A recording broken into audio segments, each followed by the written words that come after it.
ये बताने जा रहा हूं कि कौन सा पानी पीने लायक है, कौन सा नहीं।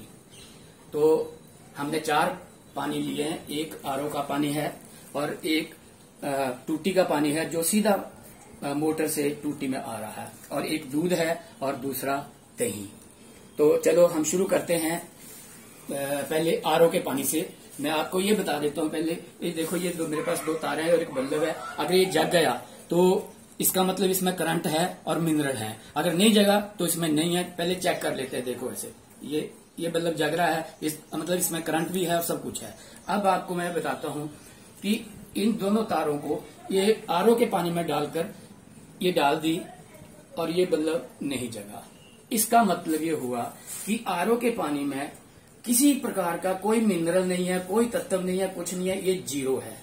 अब आते हैं दूसरा पानी, जो मोटर का पानी है, वो सीधा ट्यूबवेल का हमारी टूटी में आ रहा है, उसको चेक करते हैं। तो देखो, ये मैंने तारे डाल दी और ये जग गया बल्ब।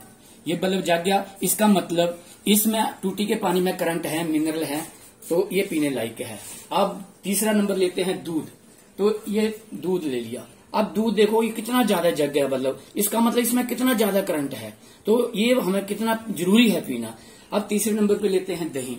तो ये दही, और ये और भी ज्यादा जग गया, इसका मतलब दही में और भी ज्यादा करंट है और मिनरल है, तो ये हमें बहुत जरूरी है कि दूध और दही पीना। तो इसलिए आरओ का पानी नहीं पीना चाहिए और टूटी का पानी डायरेक्ट पीना चाहिए। और जब से आरओ आया है तब से हमारे गोडे मोढे और दर्दें शुरू हो गई हैं। आज से 15-20 साल जब आरओ आया। इससे पहले जब घड़े का पानी पीते थे तो उसमें कभी हमारे कोई दर्द नहीं होता था, कभी गोडे नहीं दुखते थे, कभी कुछ नहीं होता था। तो इसलिए हम आज से ये प्रण करें कि आरओ का पानी ना पिएं और टूटी का पानी जो ट्यूबवेल का जमीन से निकलता है उस पानी को पिएं और दूध दही पर जोर दें।